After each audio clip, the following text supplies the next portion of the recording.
আসসালামু আলাইকুম।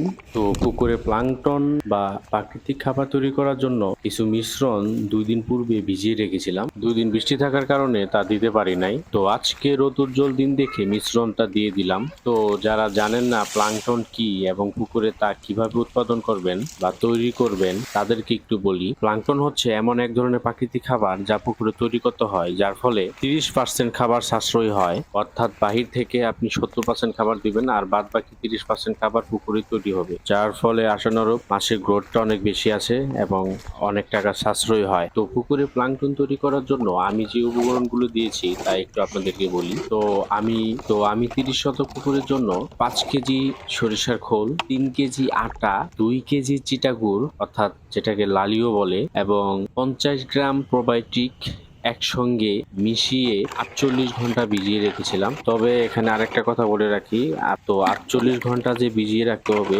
বিষয়টা এমন না। সর্বনিম্ন ২৪ ঘন্টা ভিজাইলেও হবে।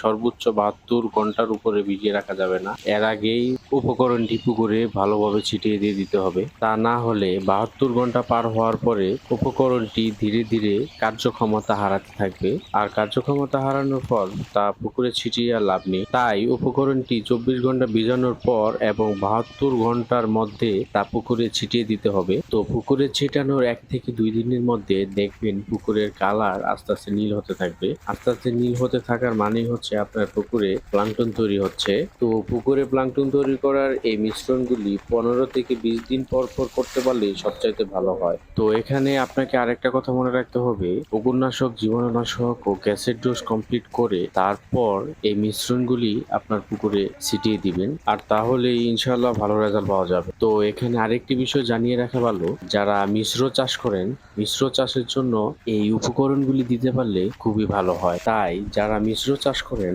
তারা অবশ্যই এই উপকরণগুলি আপনার পুকুরে প্লাঙ্কটন তৈরি করার জন্য দেওয়ার চেষ্টা করবেন। তো আমি নিজেও ১৫ থেকে ২০ দিন পর পর এই উপকরণটি আমার পুকুরে দিয়ে থাকি, যার ফলে আমার পুকুরের প্লাঙ্কটনের কোনো ঘাটতি হয় না। তো আজকের ভিডিও এই পর্যন্তই। দেখা হবে অন্য কোনো ভিডিওতে। সে পর্যন্ত ভালো থাকুন, সুস্থ থাকুন এবং বড়দের উপদেশ মেনে চলার চেষ্টা করুন। ভিডিওটি শেষ পর্যন্ত দেখার জন্য ধন্যবাদ। খোদা হাফেজ।